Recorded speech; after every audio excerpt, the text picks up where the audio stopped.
Welcome to Inside WWII, your essential source for in-depth World War II history. We go beyond the timelines to explore the untold stories, key strategies, and personal accounts that shaped the greatest global conflict.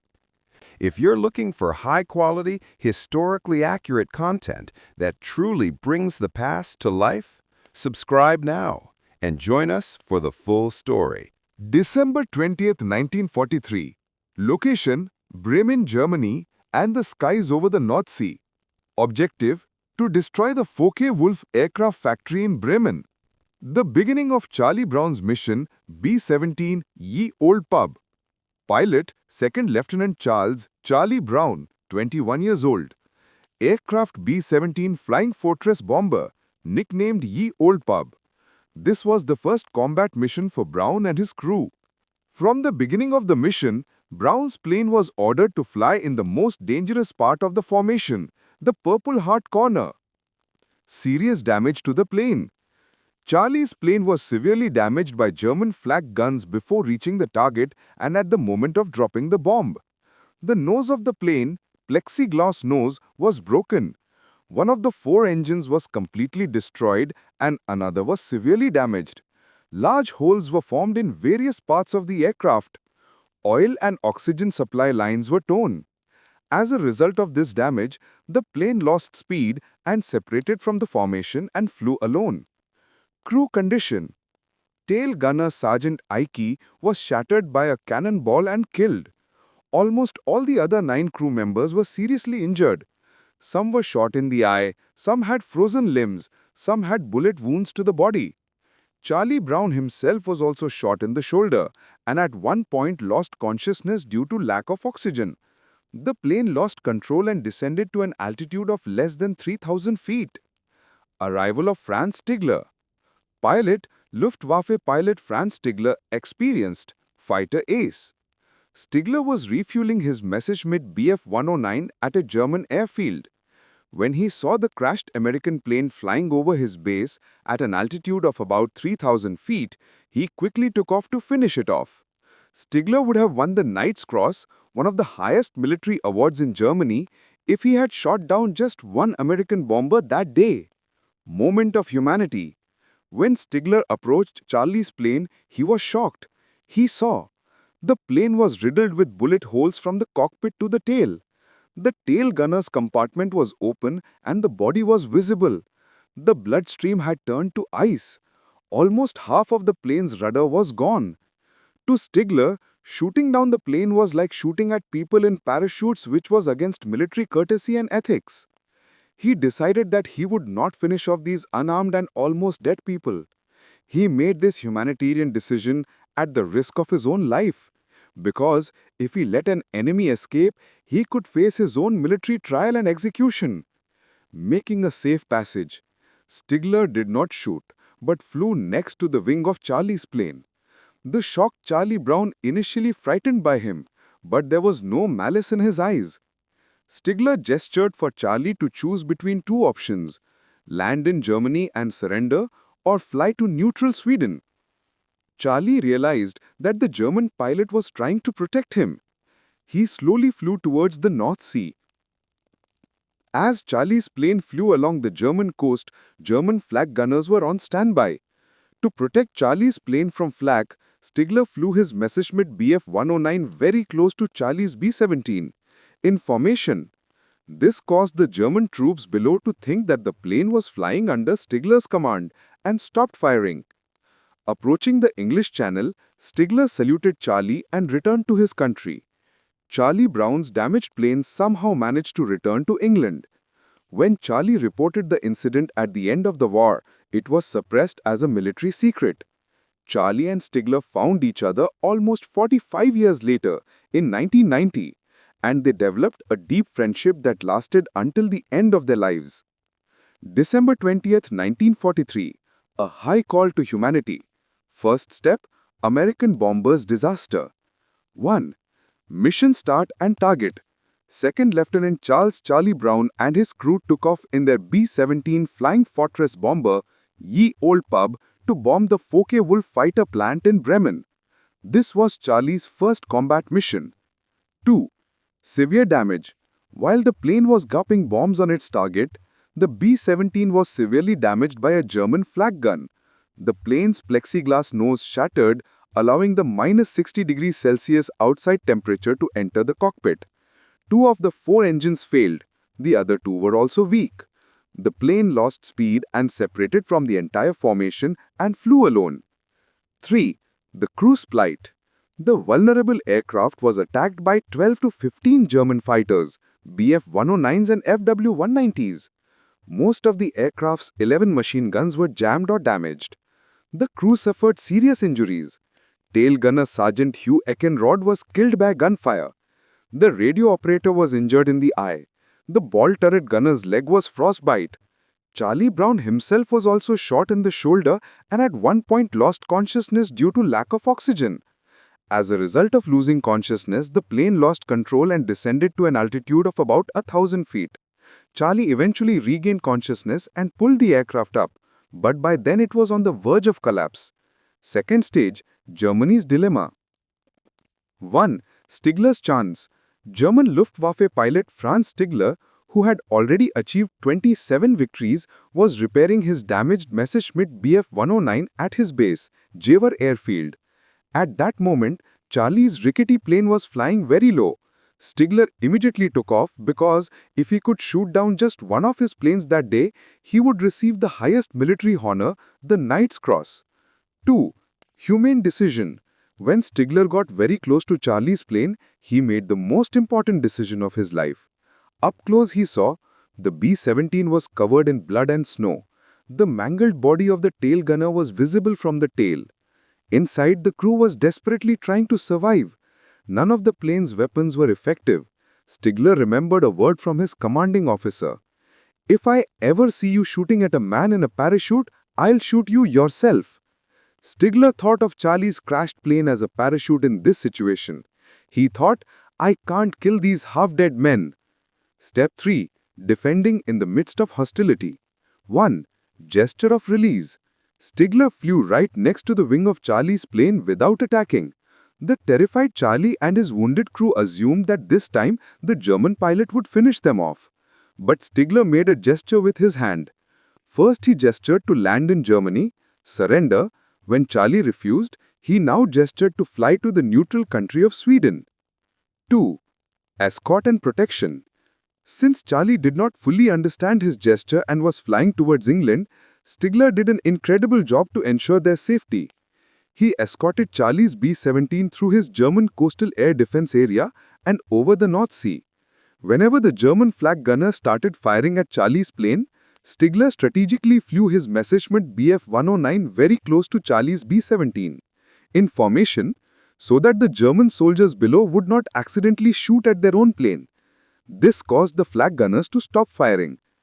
Approaching the English Channel, Stigler saluted Charlie and returned to his country. The incident was kept a secret for a long time due to military secrecy. As if the rescue of the German pilot had been revealed, Charlie would have been banned and Stigler would have been executed. 45 years later, in 1996, Charlie's search for the two pilots reunited, and their historic rivalry turned into an inseparable friendship that lasted till the end of their lives. More information? Charlie Brown and Franz Stigler. The secrecy of the incident and the military consequences. Charlie Brown report. After returning to England, Charlie Brown reported the incredible kindness of the German pilot to his superiors. However, the military authorities decided to keep the incident secret. Because if such a humanitarian act were revealed at the height of World War II, the morale of the American Air Force would be weakened and the wrong message would be sent about their enemy. Charlie Brown was told not to talk about the incident anymore. Franz Stigler's risk. If Stigler had told his superiors about the incident, he would have been considered a traitor under military law and probably sentenced to death. So he kept the incident secret for the rest of his life. He only remembered a motto from his childhood commander: "If I ever see you shooting a man in a parachute, I'll shoot you myself." This principle saved him. Long search and reunion, 1986 to 1990. Charlie's search. Even after the war was over, Charlie could not forget the face of the German pilot. In 1986, Charlie told this story publicly for the first time at a pilot's reunion. Charlie then became desperate to find the pilot. He began to place advertisements and letters in various magazines of German military historians and former Luftwaffe members. Stigler's response. Franz Stigler had by then moved to Canada and started a new life as a successful businessman. When a letter written by Charlie reached the hands of a German newspaper, Ace, Stigler saw it. He was convinced that this was the plane after reading the date of the letter, the type of plane, and Charlie's description. First meeting, 1990. After 4 years of searching, the two pilots finally met in Florida on June 21, 1990. Stigler described the internal damage to Charlie's plane, which Charlie did not write in his letter, which convinced Stigler that Stigler was the angel. Unbreakable bond. After this reunion, Charlie Brown and Franz Stigler became close friends. They regularly met, called each other, and spent time with their families. Brotherly relationship. Franz Stigler's brother was also killed in the war. He considered Charlie to be his lost brother. He once gave Charlie a book in which he wrote, "I lost my only brother in 1940. On December 20th, 1943, 4 days before Christmas, I saved a B-17 from destruction. The pilot of that plane, Charlie Brown, is as precious to me today as my brother." Telling war stories. The two of them would go to various military events in America and Canada together and tell this strangely human story of war crimes which reminded people of human values despite war. The last farewell. This rare friendship between Charlie Brown and Franz Stigler lasted until their deaths. Both died in 2008. Franz Stigler died on March 22, 2008, and Charlie Brown died just 8 months later on November 24, 2008. This incident, which military historian and author Adam Makos details in his best-selling book, A Higher Call, an incredible true story of challenge and chivalry in the skies of World War II, moral philosophy and depth of friendship. Franz Stigler's chivalry or military courtesy. A deep influence of Stigler's personal morality and that of his commanding officer was behind this decision. The Guru's teachings. Franz Stigler's early commander in North Africa was Gustav Rodel. Rodel taught him, "Honor is everything here. If I ever see you shooting a man hanging from a parachute, I'll shoot you myself. You follow the rules of war for yourself, not for your enemy. If you want to retain your humanity, fight by the rules." Parachute with wings. When Stigler sees Charlie's damaged plane, he thinks that it is not a military threat but a bloody winged parachute. His military experience told him that hitting such a helpless target was cowardly and against his own dignity. The end of Charlie's plane. Charlie's plane, Ye Old Pub, somehow survived the mission, but it never returned to combat. It was so damaged that attempts were made to repair it, but it was eventually returned to America in April 1944 and scrapped in August 1945. Stigler's post-war life. Post-war assignments. After that incident, Stigler was commissioned as a pilot of the Messerschmitt Me-262 jet fighter. It was the world's first operational jet fighter. New life in Canada. When life in Germany became difficult after the war, Stigler moved to Vancouver, Canada in 1953 with his wife and became a successful businessman there. He did not reveal his secret humanitarian work to anyone for many years. Reunion. Stop dreaming. When the two pilots met in 1990, their friendship brought them peace of mind. Charlie's peace. Charlie had long suffered from nightmares of that terrible day when the plane would lose control and crash into a building or tree. After his reunion with Stigler, he commented that from that moment on, his nightmares stopped. He finally found peace of mind. Stigler's action. According to Adam Makos's book, saving Charlie was the proudest act of his life for Stigler. It was the one act he was able to do in World War II that he did not regret. Historical recognition. After their story was declassified as a military secret, it became known as one of the world's most inspiring wartime events. In 2014, Swedish heavy metal band Sabaton released a song about the incident titled No Bullets Fly on their album The incident proves that the battlefield can create enemies, but humanity and compassion can transcend that hostility. Post-war life and career. After this tragic mission, Charlie Brown and the rest of his crew continued their wartime duties. He completed a full combat tour, 25 missions. After the war, he returned to the U.S. Air Force in 1949 after graduating from college and working in military intelligence. He retired as a colonel in 1965. He later served as a Foreign Service officer for the U.S. State Department and traveled to Vietnam and Laos. In retirement, he lived in Florida and became known as an inventor and scientist. Death. After a reunion with Franz Stigler and a deep friendship, Charlie Brown died on November 25, 2008. Other crew members. After the injured crew members recovered, almost all of them completed their wartime missions. For their bravery and heroism, each of the crew was awarded the Silver Star in 2008, and Charlie Brown was awarded the Air Force Cross at Charlie Brown's request. Historic reunion. When Charlie Brown found Franz Stigler in 1990, they had an emotional reunion. When Stigler met Charlie's family members and the grandchildren of the surviving crew members, Stigler was overcome with emotion and said, "I saved you. That's why you're all here on Earth today." The two pilots remained close friends until the end of their lives, and, coincidentally, they both died within months of each other in 2008. Franz Stigler, The Code of Humanity and Personal Life. Franz Stigler's great work was deeply influenced by his personal ethics, his military experience, and the values he inherited from his family. Military ethics and the Code of Humanity. Stigler was a traditional warrior, but he had a strict personal code that made his life in Germany risky. The commanding officer's lesson. Stigler was taught by one of his former commanding officers, "If I ever see or hear that you have shot a man in a parachute, I will shoot you myself." This principle deeply influenced him. Like a parachute. When he saw Ye Old Pub, the badly damaged plane, and the wounded crew inside, seemed to him like helpless men hanging by parachutes. He thought that shooting in this situation would be murder, not victory. Personal risk. His own life would have been at risk for doing this. If he had been caught by the Luftwaffe or Nazi officials, he would have been court-martialed and likely executed. For this reason, both he and Charlie Brown kept the incident a secret for many years. Family background and values. Stigler's humanitarian principles came from his family upbringing. Father and Catholicism. His father was also a reconnaissance pilot in World War I. Stigler grew up in an educated Catholic family. His mother wanted him to become a priest, and in his youth, he himself began studying to become a priest. These family and religious values helped him maintain his humanity despite the military madness. Anti-Nazi sentiment. His family was anti-Nazi and did not believe in war propaganda. Stigler's war experience. Flying history. He had been flying gliders since he was 12.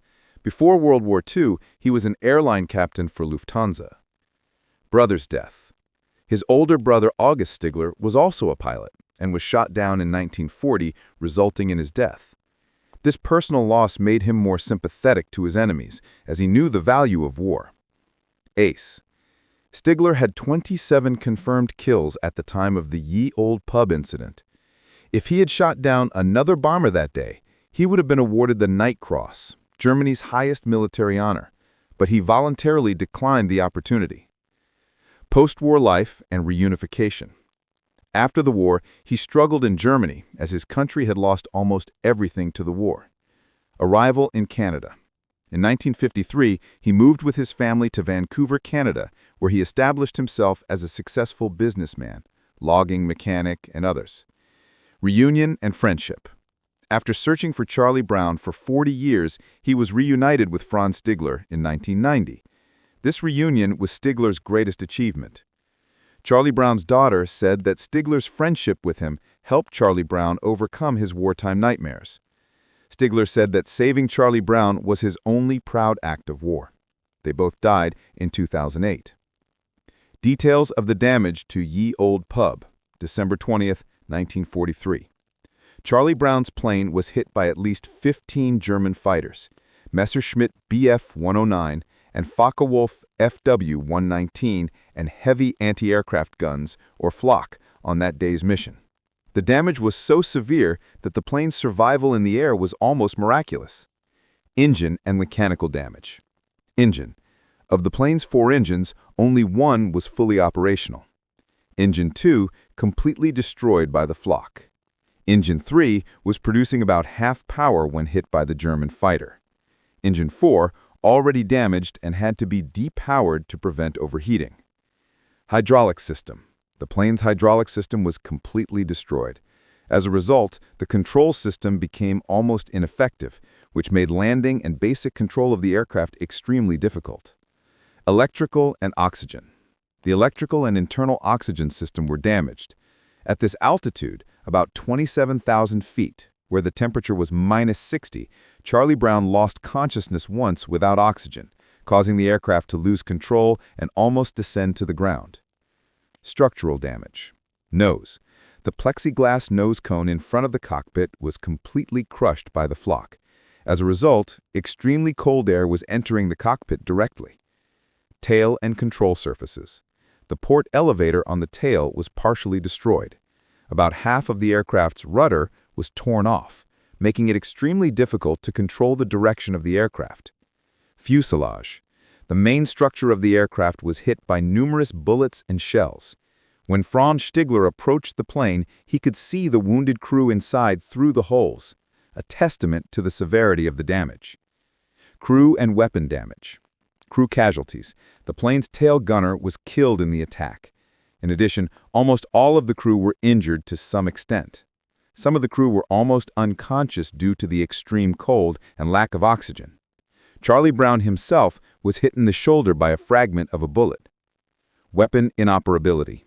The B-17 normally has 11 defensive guns, but most of the machine guns jammed due to the freezing of oil in the cold and damage to the electrical system. When Franz Stigler approached, the Americans had only a handful of weapons to defend themselves. Franz Stigler later admitted that he had never seen a plane so badly damaged in flight in his life. He was sure that the slightest attack from him would have brought it to the ground. According to him, attacking such a helpless aircraft was against his military policy.